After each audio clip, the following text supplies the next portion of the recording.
আসসালামু আলাইকুম ওয়া রাহমাতুল্লাহি ওয়া বারাকাতুহু। আলহামদুলিল্লাহ নাহমাদুহু ওয়া নাস্তাঈনুহু ওয়া নাস্তাগফিরুহু ওয়া নাউযু বিল্লাহি মিন শুরুরি আনফুসিনা ওয়া মিন সাইয়্যাতি আমালিনা। মান ইয়াহদিহিল্লাহু ফালা মুদিল্লা লাহু ওয়া মান ইউদ্লিলহু ফালা হাদিয়া লাহু। ওয়া নাশহাদু আন লা ইলাহা ইল্লাল্লাহু ওয়াহদাহু লা শারীকা লাহু ওয়া নাশহাদু আন্না সাইয়্যিদানা ওয়া শাফিয়ানা وحبيبنا مولانا محمدا عبده ورسوله وبارك وسلم. قال الله تعالى في القرآن الكريم إن الله وملائكته يصلون على النبي يا أيها الذين آمنوا صلوا عليه وسلموا تسليما. সমস্ত প্রশংসা সেই মহান রব্বুল আলামিনের দরবারে, যিনি আজকে আমাদেরকে পবিত্র শাবান মাসের প্রথম জুমাতে তার মসজিদে একত্রিত হওয়ার তৌফিক দান করেছেন। সেই মহান রব্বুল ইজ্জাতের দরবারে আমরা শুকরিয়া আদায় করি, সকলে বলি আলহামদুলিল্লাহ। দরুদ ও সালাম পেশ করছি সাইয়্যিদুল মুরসালিন খাতামুন নবিয়্যিন শাফিউল মুযনিবিন, দোজাহানের বাদশা, যে নবী আমাদের জন্য বিশ্ববাসীর জন্য রহমত হিসেবে এসেছিলেন, সেই নবীর প্রতি আমরা দরুদ ও সালাম পেশ করছি। সাল্লাল্লাহু তাআলা আলা খায়রি খালকি মুহাম্মাদিন ওয়া আলা আলিহি ওয়া আহলি বাইতিহি ওয়া সাহবিহি আজমাইন। আমরা বর্তমানে যে সময়ে এসে উপনীত হয়েছি, এটি বর্তমানে আরবি শাবান মাস চলছে এবং শাবান মাসের শুরু হয়েছে।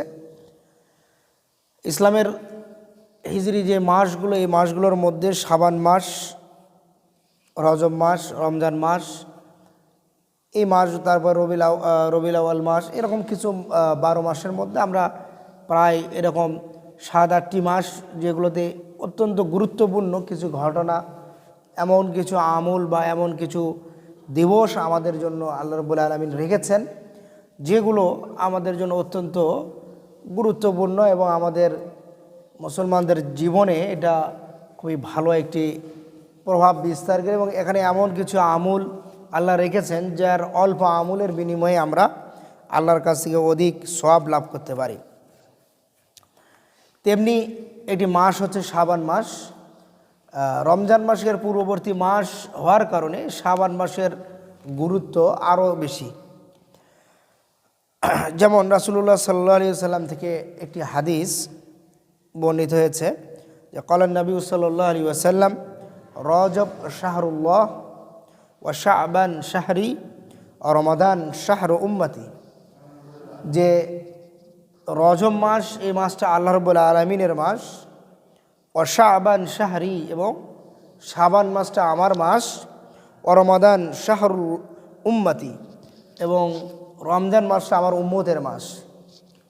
মানে এই যে রজব মাস থেকে যে আমলের যে একটা সিলসিলা শুরু হয়ে যায়, তো এই মাসে যারা রজবে যারা আমল শুরু করে, রজবে এই যে মেরাজের মতো ঘটনা, এইগুলোর কারণে এটাকে তিনি আল্লাহর মাস হিসেবে অভিহিত করেছেন। আর এই শাবান মাস, যেটাতে আমরা বর্তমানে আছি, এই শাবান মাসে এখানকার যেই আমল, এখানে যে বিষয়গুলো আছে, এগুলো বেশিরভাগই নবী সাল্লাল্লাহু আলাইহি ওয়াসাল্লাম বিশেষ করে এই শাবান মাসে তিনি অত্যন্ত বেশি রোজা রাখতেন। এই দিক থেকে তিনি এই শাবান মাসটাকে নিজের মাস হিসেবে অভিহিত করেছেন এবং বলেছেন রমাদান শাহরু উম্মতি, এবং রমজান হচ্ছে আমার উম্মতের মাস।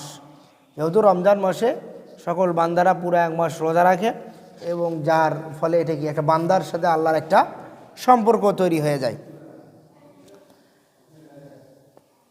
যেমন আয়েশা রাদিয়াল্লাহু তাআলা আনহা থেকে একটা হাদিস, যে তিনি বলেন ফামা রাআইতা রাসূলুল্লাহ সাল্লাল্লাহু আলাইহি ওয়াসাল্লাম ইস্তিকমালা সিয়ামা শাহরিন ইল্লা রমাদান ওয়া মা রাআইতুহু আকসারা সিয়ামান মিনহু ফি শাবান, যে ইস্তিকমালা সিয়ামি শাহরিন ইল্লা রমাদান, যে রাসূলুল্লাহ সাল্লাল্লাহু আলাইহি ওয়াসাল্লামকে তিনি দেখেন নাই, ফামা রাআইতু, যিনি বলতেছেন আমি রাসূল সাল্লাল্লাহু আলাইহি ওয়াসাল্লামকে রমজান ছাড়া অন্য কোনো মাসে রোজাটাকে পরিপূর্ণ করতে দেখিনি। এবং এরপর বলছেন ওমা রাআইতুহু আকসারা সিয়ামান মিনহু ফি শাবান, এবং রমজান ছাড়া অন্য মাসে তিনি সবচেয়ে বেশি রোজা রেখেছেন এই মাসটা হচ্ছে শাবান মাস। মানে রমজান মাসে তিনি পুরো মাস রোজা পূর্ণ করতেন, এবং শাবান মাসে রমজান ব্যতীত অন্য মাসের চাইতে সবচেয়ে বেশি তিনি রোজা করতেন। তো তো এই হাদিসটাই আমাদের কাছে এই শাবান মাসের যে মূল গুরুত্বটা এটি তুলে ধরে যে রাসূলুল্লাহ সাল্লাল্লাহু আলাইহি সাল্লাম রমজান মাসে যে রোজাটা করতেন তো করতেনই, কিন্তু তিনি শাবান মাসটাকে এত বেশি গুরুত্ব দিতেন যে এই শাবান মাসে তিনি সবচেয়ে বেশি রোজা করতেন। এবং রাসূলুল্লাহ সাল্লাল্লাহু আলাইহি সাল্লামকে একবার জিজ্ঞাসা করা হলো যে আপনি শাবান মাসে রোজাটা কেন রাখেন? তিনি বলেন কানা আহাব্বুশ শুহুর, হাদিস আবু দাউদের হাদিসে আসছে যে কানা আহাব্বুশ শুহুরি ইলা রাসূলুল্লাহ সাল্লাল্লাহু আলাইহি সাল্লাম আন ইয়াসুমা শাবান, যে রাসূলুল্লাহ সাল্লাল্লাহু আলাইহি সাল্লামের কাছে এটা খুব ভালো লাগার বিষয় ছিল, তিনি ভালোবাসতেন যে তিনি শাবান মাসে বেশি রোজা রাখাটাকেই তিনি ভালোবাসতেন, এ কারণে তিনি শাবান মাসে বেশি বেশি রোজা করতেন। এবং হযরত ওসামা ইবনে যায়েদ রাদিয়াল্লাহু তাআলা আনহু একজন জলিলুল কদর সাহাবী, ওনার থেকে একটি হাদিস বর্ণিত হয়েছে যে তিনি বলেন যে শাবান মাস ছাড়া অন্য কোনো মাসে রাসূলুল্লাহ সাল্লাল্লাহু আলাইহি ওয়াসাল্লাম বেশি রোজা করতেন না। তো আমি একদিন তাকে জিজ্ঞাসা করলাম যে ওয়ালাম আরাকা তাসুমু মিন শাহরিন মিনাশ শুহুরি মা তাসুমা মিন শাবান, যে ইয়া রাসূলুল্লাহ সাল্লাল্লাহু আলাইহি ওয়াসাল্লাম আমি আপনাকে রমজান ছাড়া শাবান মাসে সবচেয়ে, রমজান ব্যতীত শাবান মাসে সবচেয়ে বেশি রোজা করতে দেখেছি মাসগুলোর, বাকি মাসগুলোর মধ্যে, এর কারণ কি? তখন রাসূলুল্লাহ সাল্লাল্লাহু আলাইহি ওয়াসাল্লাম বললেন জাকা শাহরুন, এই শাবান মাসটা এটা এমন একটি মাস ইয়াগফুলুন নাসু আনহু বাইনা রজব ও রমাদান, যে মানুষ রজব মাসে যেহেতু একটু ইবাদত করার কথা বলা হয়েছে, মানে রজব মাসটাকে বলা হয়েছে যে এটা হাদিসে এভাবে আসছে, একটা মানুষ যেমন কৃষি জমিতে প্রথমে বীজ বপন করে, তারপরে এখানে পরিচর্যা করে গাছ হয়, তারপরে এটা ফসল তোলে।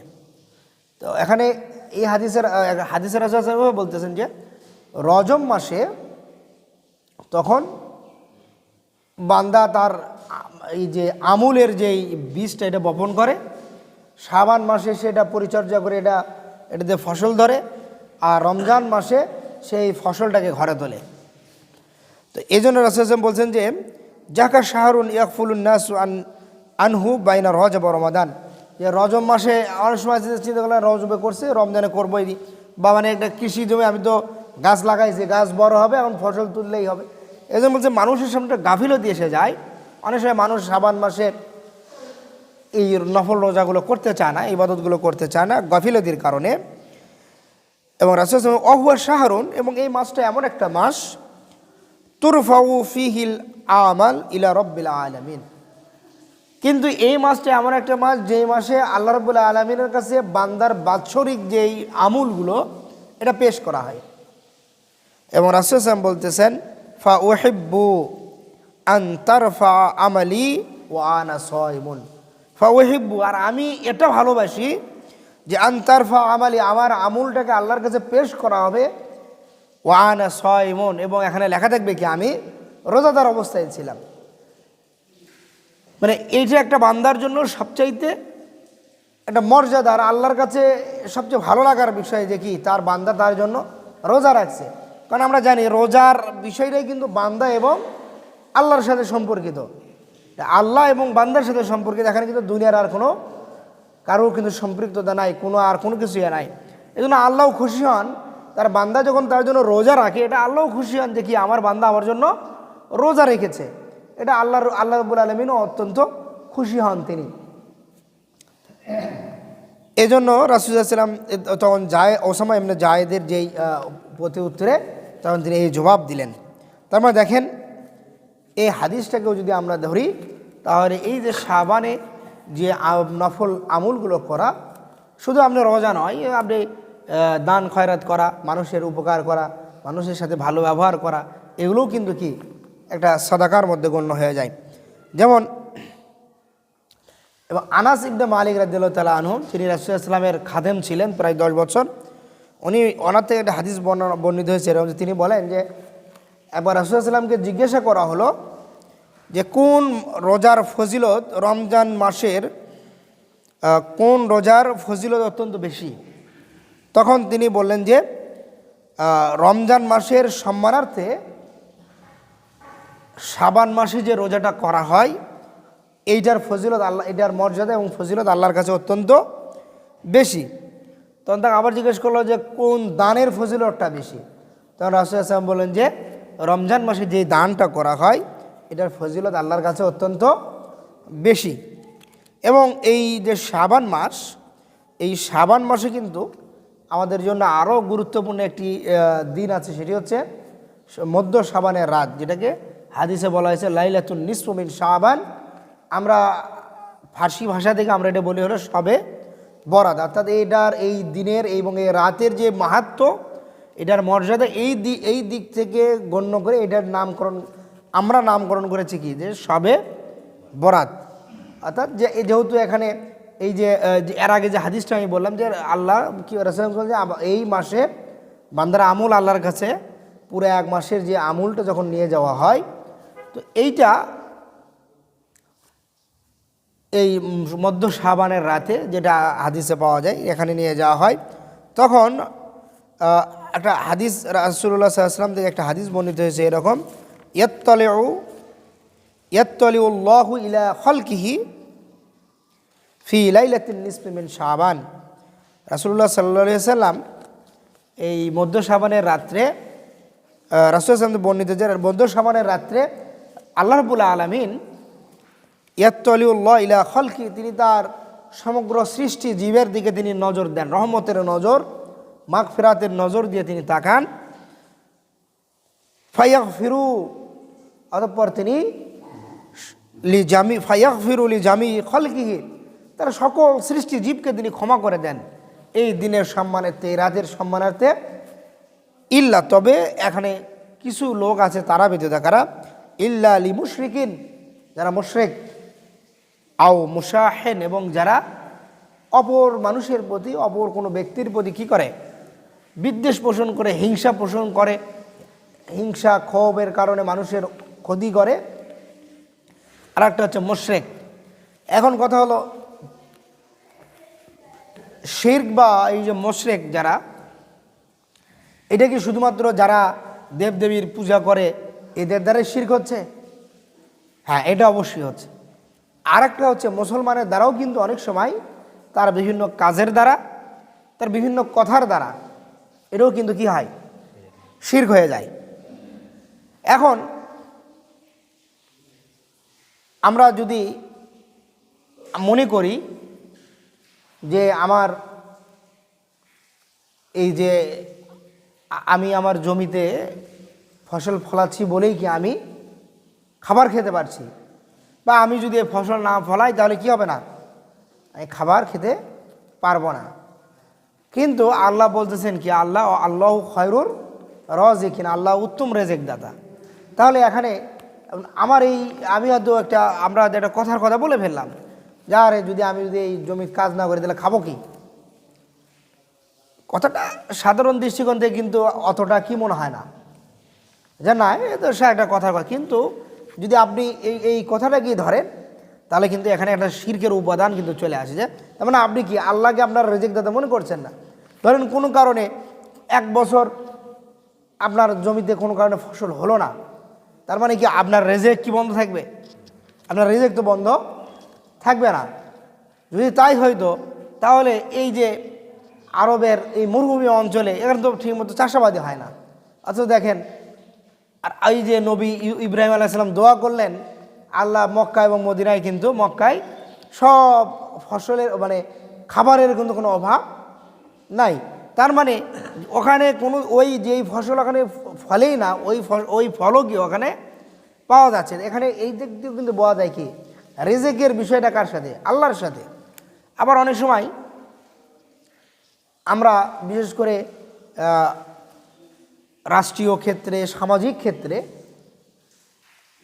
একটা হচ্ছে যে আমাদের যদি আমি করতে পারি না, এটা আমাদের ব্যর্থতা। কিন্তু এইটাকে কি মনে করা, একবারে সঠিক মনে করা যে ধরেন আপনি একটা বিচার করবেন, বিচার আমরা মুসলমান হিসেবে আমাদের বিচার করাটা কি হবে? ইসলামের যে আইন আছে এটাই হবে, এটাই কি আমাদের জন্য কি প্রয়োজন। কিন্তু এখন আপনার রাষ্ট্রীয় যে আইন, এটার সাথে কি ইসলামী আইনের কি আছে? অনেক জায়গায় সাংঘর্ষিক আছে, বেশ কিছু জায়গায় হ্যাঁ কিছু কিছু অনেক আইন আছে যেটা ইসলামের, যদি আমরা ইসলামিক যে আইন কানুন আছে এটার সাথে দেখা যায় মিল আছে, হ্যাঁ এটা ঠিক আছে, কিন্তু আরও কিছু আইন আছে এটা কি নয়, ইসলামী আইনের সাথে সাংঘর্ষিক, সামঞ্জস্যশীল নয়। এখন আপনি যদি মনে করেন যে না এই যুগে ইসলামী আইন আসলে কি হবে না, চলবে না, এই কথারও কিন্তু কি হয়, আপনি আল্লাহকে যে আল্লাহ যে আপনার আইনদাতা, আল্লাহ যে আপনার বিচারক, বিচার কর্ণাল, এই বিষয়টাকে কি করা হয়, অস্বীকার করা হয়। এটা আল্লাহর এই যে সৃষ্টি পরিচালনার ক্ষেত্রে, তারপরে আল্লাহর যেই সিফাতের ক্ষেত্রে, আল্লাহর একটা গুণ কি, তিনি আইনদাতা, তিনি রিজিকদাতা, তিনি বিধানদাতা। আপনি এই যে আল্লাহর সিফাতের ক্ষেত্রে এটা কী করা হয়েছে, আল্লাহর সাথে শিরক করা হয়েছে। এরকম বিভিন্ন কথা কাজেও কিন্তু আমাদের দ্বারা শিরক এবং কুফর প্রকাশ হয়ে যায়। এজন্য এই অর্ধ শাবানের রাতে এখানে যদি আমরা নিজেদেরকে আল্লাহর রাব্বুল আলামিনের ক্ষমাশীল বান্দা হিসেবে আল্লাহর কাছে উপস্থাপিত হতে চাই, অবশ্যই আমাদেরকে কথা কাজে সব দিক থেকে শিরক থেকে কি থাকতে হবে, মুক্ত থাকতে হবে। এবং কোনো মুসলমানের প্রতি, কোনো মুমিনের প্রতি কোনো ধরনের হিংসা বিদ্বেষ রাখা যাবে না, কোনো বিদ্বেষ রাখা যাবে না। যেমন একটা সিরাতের কিতাবগুলোতে একটা ঘটনা আসছে এরকম, যে একদিন রাসূলুল্লাহ সাল্লাল্লাহু আলাইহি ওয়াসাল্লাম মসজিদে নববীতে বসে থেকে সাহাবীদের উদ্দেশ্যে তিনি বিভিন্ন বিষয়ে তাদেরকে নসিহত করছিলেন। তখন একজন সাহাবী তিনি মসজিদে প্রবেশ করতেছিলেন, তো তাকে দেখে রাসূলুল্লাহ সাল্লাল্লাহু আলাইহি ওয়াসাল্লাম বললেন, এই যে দেখো তোমাদের এখন যে ব্যক্তিটি প্রবেশ করতেছে সে একজন জান্নাতি ব্যক্তি। এই কথা বলার পরে তো একজন সাহাবী, তার খুব কৌতূহল হলো যে এই ব্যক্তি কি রাসূলুল্লাহ সাল্লাল্লাহু আলাইহি ওয়াসাল্লাম কেন জান্নাতি ব্যক্তি বললেন, তার কি আমল। তো সে তখন যে মসজিদ নববী থেকে সারাদিন তাকে এবং রাত পর্যন্ত তাকে সে ফলো করলো, যে সে কোথায় যায়, কি করে, কি এসে সর্বশেষ তার বাড়ি পর্যন্ত যাওয়ার পরে তখন এই সাহাবীকে জিজ্ঞেস করলো যে ভাই আপনি সারাদিন আমার সাথে ঘুরতেছেন, কারণ কি। তখন ইনি বলেন যে আসলে আপনি যখন মসজিদ নববীতে প্রবেশ করেন তখন রাসূলুল্লাহ সাল্লাল্লাহু আলাইহি ওয়াসাল্লাম আপনাকে জান্নাতি ব্যক্তি বলেছিলেন। তো আমি আসলে দেখতে চেয়েছিলাম যে আপনি কি এমন আলাদা আমল করেন যার কারণে আল্লাহ রাসূলুল্লাহ সাল্লাল্লাহু আলাইহি ওয়াসাল্লাম আপনাকে জান্নাতি ব্যক্তি হিসেবে সুসংবাদ দিলেন, কিন্তু আমি তো আসলে আপনার কোনো এক্সেপশনাল কোনো আমল খুঁজে পাইলাম না। আমরা যে এরকম আমল করি এইরকমই আপনার কাছেও দেখলাম, এর কারণ কি, আপনি তাহলে কি এমন আমল করেন, কি এমন গোপন আমল করেন যার কারণে আপনি আল্লাহর কাছে এত প্রিয় হয়ে গেলেন। তখন উনি বললেন যে দেখেন, আমি রাত্রিবেলা সারাদিন রাতে যখন আমি করি, আমি যখন বাড়িতে ঢুকি, প্রবেশ করি, তখন কোনো মুসলমানের প্রতি আমি কোনো রাগ, ক্ষোভ, বিদ্বেষ, হিংসা এটা আমি রাখি না। তখন এই সাহেব বলতে ঠিক আছে, এই কারণেই কী হচ্ছে, আর রাসূলুল্লাহ সাল্লাল্লাহু আলাইহি ওয়াসাল্লাম আপনাকে একজন জান্নাতি ব্যক্তি হিসেবে সার্টিফিকেট দিয়ে দিয়েছে। তো এটা এই অর্ধ শাবানের রাতে এটা আমাদের জন্য অত্যন্ত গুরুত্বপূর্ণ, এবং এর আগে পরে আমরা অবশ্যই চেষ্টা করব রোজা রাখার। বিশেষ করে এই সময় কিন্তু এই যে প্রতি মাসে যে আইয়ামে বীজের যে রোজা, এটাও কিন্তু এই শাবানের সাথেই, মধ্য শাবানের সাথেই পড়ে যায়। তো আমরা অবশ্যই চেষ্টা করব, অন্য মাসে পারি বা না পারি, অন্তত এই সময় এসে আমরা এই রোজা, এই নফল রোজাটা করার চেষ্টা করব। কারণ অসংখ্য হাদিস আসছে যেখানে শুধুমাত্র এই শাবান মাসে নফল রোজা করার ব্যাপারে অত্যন্ত গুরুত্ব দেওয়া হয়েছে, অনেক উৎসাহ প্রদান করা হয়েছে। যেই কাজটা রাসূলুল্লাহ সাল্লাল্লাহু আলাইহি ওয়াসাল্লাম ভালোবাসতেন, এই কাজটাও কি আমাদের জন্য অত্যন্ত কি গুরুত্বপূর্ণ, এবং এই জন্য আমাদেরকে চেষ্টা করতে হবে এইটা করার জন্য। এরপরে আরেকটা হচ্ছে, এই যে আমরা যখন বিভিন্ন সময় দেখবেন আমরা যখন দরুদ পড়ি বা মিলাদ করি, তখন কিন্তু একটা আয়াত পড়া হয় যে ইন্নাল্লাহা ওয়া মালাইকাতাহু ইউসাল্লুনা আলান নবী ইয়া আইয়ুহাল্লাযিনা আমানু সাল্লু আলাইহি ওয়া সাল্লিমু তাসলিমা। এই যে আয়াতটা, রাসূলুল্লাহ সাল্লাল্লাহু আলাইহি ওয়াসাল্লামের প্রতি দরুদ শরীফ পড়ার নির্দেশসূচক যে আয়াত, এই আয়াত কিন্তু এই শাবান মাসে তাফসীরের কিতাবগুলোতে যেটা পাওয়া যায়, কিন্তু এই শাবান মাসে কী হয়েছিল, নাজিল হয়েছিল। তার মানে এই মাসে আমরা যদি বেশি বেশি রাসূল সাল্লাল্লাহু আলাইহি ওয়াসাল্লামের প্রতি দরুদ পাঠ করি, ধরেন আপনি হাঁটতেছেন, আপনি আল্লাহুম্মা সাল্লি আলা মুহাম্মদ ওয়া আলা আলি মুহাম্মদ, বা আল্লাহুম্মা সাল্লি আলা মুহাম্মাদিন নাবিল উম্মি ওয়া আলা আলি, আপনি এই যে ছোটো করে বা সাল্লাল্লাহু তাআলা আলা খায়র, এইভাবেই যদি শুধু পড়েন, বা সাল্লাল্লাহু আলাইহি ওয়া আলা আলিহি ওয়াসাল্লাম, এই ছোটো এইভাবেও যদি আমরা এই দরুদগুলো পাঠ করি হাঁটতে হাঁটতে কোনো কাজের মাঝে, এটাও কিন্তু কি অত্যন্ত মানে আমূল মনে হবে যে খুব ছোটো দরুদ পাঠ করছে, কিন্তু আর এটা যে আমল নামার ক্ষেত্রে দেখা হয়, এটা কিন্তু পুরো আমল নামাটাকে কী করে, অত্যন্ত ভারী করে তোলে। রাসূলের প্রতি দরুদ পাঠ করা, এবং যখন একজন বান্দা আল্লাহ রাসূল সাল্লাল্লাহু আলাইহি ওয়াসাল্লামের উপরে দরুদ পাঠ করে, তখন আল্লাহর রহমতের ফেরেশতারা ওই ব্যক্তির জন্য দোয়া করতে থাকে, বেশি বেশি তার মাগফিরাতের দোয়া করতে থাকে। তো যখন এই আমি বা আপনি আমরা যখন এই দরুদ শরীফ পাঠ করব, তার মানে আমাদের প্রতি আল্লাহর পক্ষে আলাদা একটা রহমত আমাদের প্রতি নাজিল হবে, এবং এর ফলে দেখা যাবে যে আমাদের অন্য কাজের ক্ষেত্রে যে আমরা একটা বিপদে পড়ছি, দেখবেন আপনি যদি তখন বেশি বেশি দরুদ পাঠ করবেন, অথবা আপনার কোনো কোনো ভয় হচ্ছে কোনো বিষয়ে, দেখবেন বেশি বেশি দরুদ পাঠ করবেন, ধীরে ধীরে দেখবেন যে ওই বিপদ আপনার কাছে কেটে যাবে, আপনার ওই ভয়টা কেটে যাবে। বা যখনই বিপদে মানুষ, এই জন্য অনেক অনেক আলিমদের জীবনীতে, বিশেষ করে অনেক বড় বড় মুহাদ্দিসদের জীবনীতে, মুফতিদের জীবনে দেখা যায়, তারা যখনই বিপদে পড়তেন তারা বেশি বেশি দরুদ পাঠ করতেন আর দান সদকা করতেন। দেখা যেত যে এই বিপদ তার কাছ থেকে কেটে গেছে, দূরে সরে গেছে। এই দরুদের অত্যন্ত মানে যে ফজিলত মর্যাদাও কিন্তু অত্যন্ত বেশি। এবং আরেকটা এই শাবান মাসের আরেকটা গুরুত্বপূর্ণ যে ঘটনা, সেটি হচ্ছে এই যে আমরা কিন্তু এখন নামাজ পড়ি কোন দিকে, কাবা শরীফের দিকে, কিন্তু রাসূল সাল্লাল্লাহু আলাইহি ওয়াসাল্লাম যখন মক্কা থেকে মদিনায় হিজরত করলেন, তখন কিন্তু তিনি প্রায় 17 মাসের মতো তিনি নামাজ পড়েছিলেন বাইতুল মুকাদ্দাসের দিকে, ফিলিস্তিনের দিকে। তো একদিন তিনি এক এলাকার মসজিদে গিয়েছেন, সেখানে তিনি নামাজ পড়া অবস্থায় রাসূল সাল্লাল্লাহু আলাইহি ওয়াসাল্লামের মনের মধ্যে একটা উদয় হয়েছে যে যদি কাবা শরীফের দিকে হয়ে নামাজ পড়তে পারতাম। এবং এটা বলা যায় তিনি নামাজের মধ্যেই আসমানের দিকে তাকিয়েছেন। তো সঙ্গে সঙ্গে আল্লাহ রাব্বুল আলামিন জিবরাইল আলাইহিস সালামকে তার কাছে পাঠান, এবং এটা সূরা বাকারাতেই এই আয়াতটা আছে যে কদ নারা তাকাল্লুবা ওয়াজহিকা ফিস সামাই, যে আল্লাহ সঙ্গে সঙ্গে আয়াত নাযিলকে বললেন যে আল্লাহ, ইয়া নবী সাল্লাল্লাহু আলাইহি ওয়াসাল্লাম, আপনি যে আসমানের দিকে আল্লাহর কাছে তাকিয়েছেন, এটা আল্লাহ খেয়াল করেছেন এবং আল্লাহ এটা দেখেছেন। ফালা নুওয়াল্লিয়ান্নাকা কিবলাতান তারদাহা ফাওয়াল্লা ওয়াজহাকা শাতরাল মসজিদিল হারাম, যে আপনি যে আপনার কেবলা পরিবর্তনের জন্য আল্লাহর দিকে তাকিয়েছেন, এবং আল্লাহ এটা কি করেছেন, আপনার থেকে মুখ ফিরিয়ে নেন, এবং আপনি এখনই কি করেন, ফাওয়াল্লা ওয়াজহাকা শাতরাল মসজিদিল হারাম, আপনার চেহারাটাকে কি মসজিদ হারামের দিকে ফিরে নেন। এই জন্য রাসূল সাল্লাল্লাহু আলাইহি ওয়াসাল্লাম ওই 2 রাকাত নামাজ পড়েছেন। এটা কিছু কিছু সিরাতে ইয়াতে আসছে যেটা জোহরের সময়, কোনো কোনো ইয়াতে আসছে এটা আসরের সময় ছিল। তো তিনি 2 রাকাত পড়েছেন, আর বাকি 2 রাকাত তিনি তখন তিনি মসজিদে হারামের দিকে ঘুরেছেন, সাহাবীরা তার সাথে ঘুরেছেন। এই জন্য ওই মসজিদটাকে এখনও বলা হয় মসজিদে জু কিবলাতাইন, যেটা কি 2 কেবলার অধিকারী একটা মসজিদ। এবং এখনও যারা হজে যায় বা উমরায় যায়, তারা কিন্তু এই মসজিদে গিয়ে কিন্তু নামাজ পাঠ করে। এবং এই শাবান মাসে কিন্তু এই যে গুরুত্বের দিক থেকেও কিন্তু শাবান মাসে কিন্তু এরকম, বিশেষ করে এই যে মধ্য শাবানের শবে বরাত, তারপরে রাসূলের প্রতি দরুদ বা রাসূলের যে বেশি বেশি নফল ইবাদত করা, এই দিক থেকে কিন্তু শাবানের মর্যাদা, গুরুত্ব কিন্তু অত্যন্ত বেশি। তাই আসুন আমরা চেষ্টা করব এই শাবান মাসে, যেহেতু রাসূল বেশি নফল ইবাদত করেছেন, নফল রোজা করেছেন, আমরাও এই শাবানে বেশি বেশি নফল রোজা করব, নফল ইবাদত করব, কোরআন তেলাওয়াত করা, তারপরে দান সদকা করা।